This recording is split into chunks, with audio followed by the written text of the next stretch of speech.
ओम ब्रह्म सत्यम सर्वधार। आज भगवद गीता से अध्याय 2 से ये आत्मा के संबंध में भगवान श्री कृष्ण अर्जुन को क्या उपदेश दे रहे हैं, एक एक श्लोक श्रवण करते हैं और एक भगवान श्री कृष्ण के उपदेश को श्रवण करें।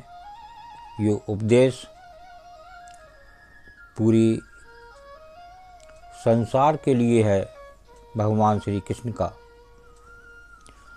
तो देखिए, ये श्लोक नंबर है 18। श्रवण करते हैं, फिर ये क्या संदेश दे रहे हैं भगवान श्री कृष्ण अर्जुन को, इसको श्रवण करते हैं और कुछ सीख लें भगवान श्री कृष्ण से।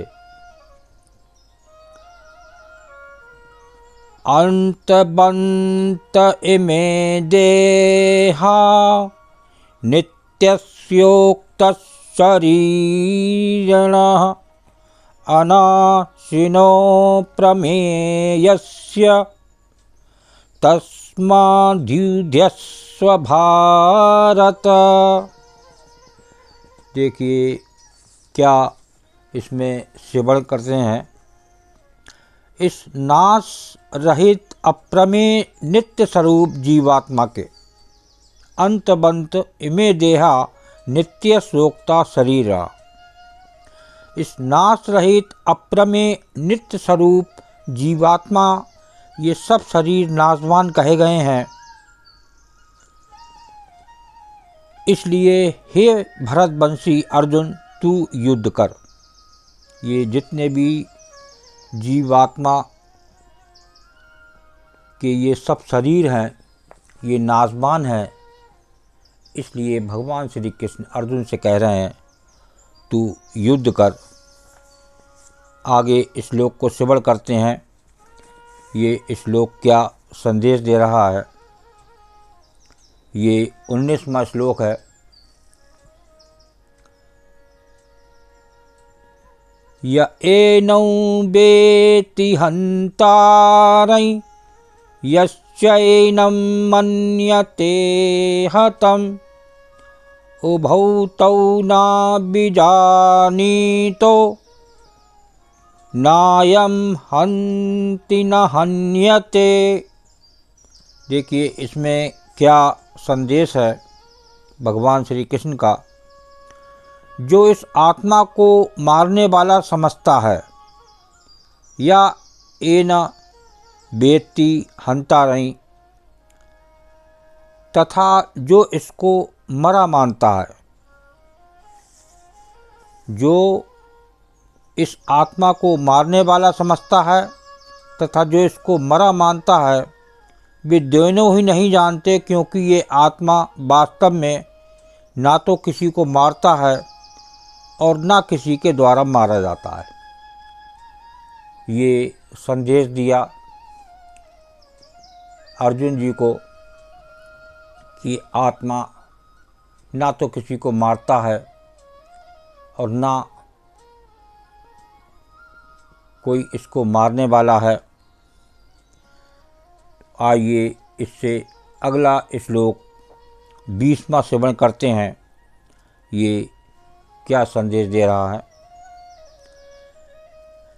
न जायते म्रियते वा कदाचिन् नायं भूत्वा भविता वा न भूयाः अजो नित्यः शाश्वतोऽयं पुराणो न हन्यते हन्यमाने शरीरे। ये 20वां श्लोक क्या संदेश दे रहा है। आइए इसको श्रवण करते हैं। ये आत्मा किसी काल में भी ना तो जन्मता है और ना मरता ही है। देखिए ये शरीर मिट्टी होते हैं, तो यहाँ अर्जुन जी को संदेश दे रहे हैं भगवान श्री कृष्ण, ये आत्मा किसी काल में भी ना तो जन्मता है और ना मरता ही है, तथा ना ये उत्पन्न होकर फिर होने वाला ही है। जब उत्पन्न नहीं होगा तो होने वाला भी नहीं, क्योंकि ये अजन्मा, नित्य, सनातन और पुरातन है। शरीर के मारे जाने पर भी ये नहीं मारा जाता। देखिए, बिल्कुल क्लियर भगवान श्री कृष्ण ने बता दिया अर्जुन को कि ये अजन्मा, नित्य, सनातन, पुरातन है। शरीर के मारे जाने पर भी ये नहीं मारा जाता। आइए अगला 21वां श्लोक श्रवण करते हैं।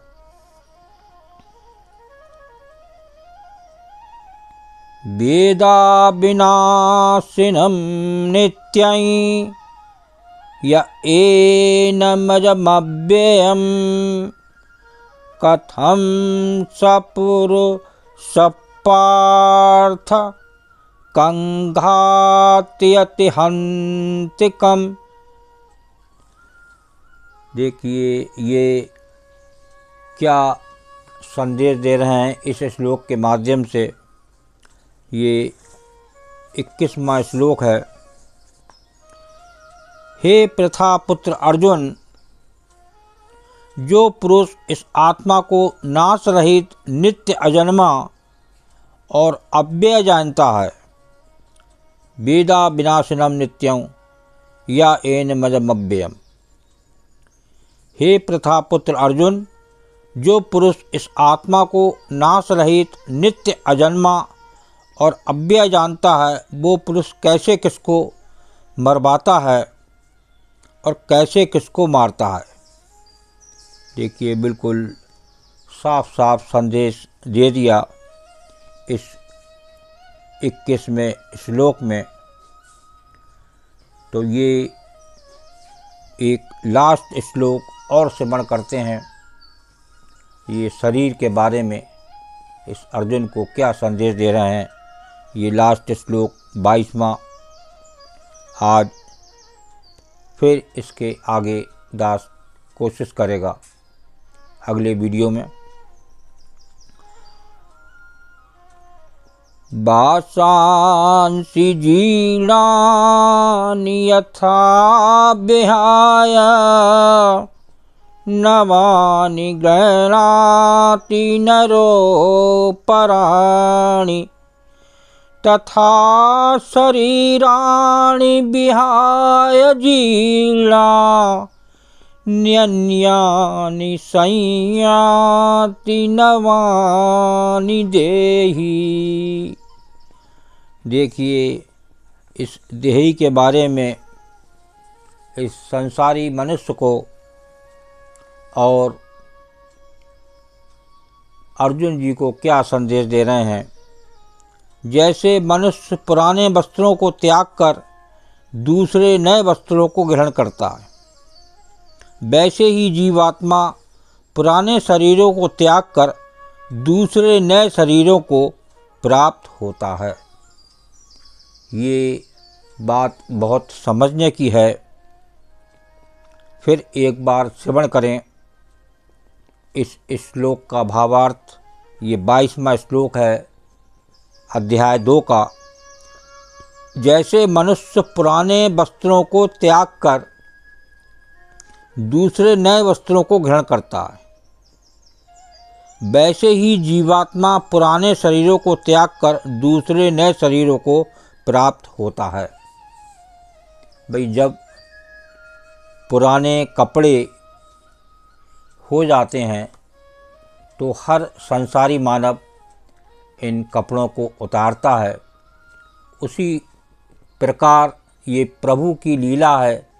जीवात्मा भी जब ये पुराने शरीर हो जाते हैं तो वो छोड़कर नए शरीर में प्रवेश हो जाती है, फिर दोबारा से उसको जन्म मिल जाता है।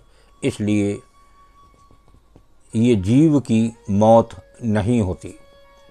जैसे इस शरीर ने कर्म किए उस कर्मों के अनुसार और जो आपने इस जीवन में तरक्की की, उससे आगे की तरक्की आप अगले शरीर से कर सकते हैं।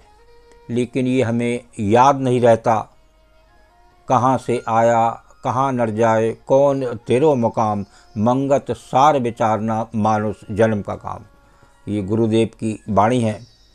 भेजा किस लिए है, लेकिन ये संसारी मनुष्य उस चकाचौंध में, संसार में फंस गया और उस प्रभु को भूल गया कि जिसने ये संसारी मनुष्य को संदेश दिए, सबने श्रवण किए, लेकिन आज इस देह की ममता की वजह से उस प्रभु से दूर हैं, इस देह में प्रभु होते हुए भी। ओम ब्रह्म सत्यम सर्वदा। दास की ये भागवत के श्लोक अच्छे लगे हो तो ज़रूर शेयर करें। ये एक जीवात्मा के बारे में एक अच्छा प्रभु का ज्ञान है और इस देह की ममता को अगर त्याग दें तो प्रभु हमारे दूर नहीं है। ओम ब्रह्म सत्यम सर्वदा। जय श्री कृष्ण।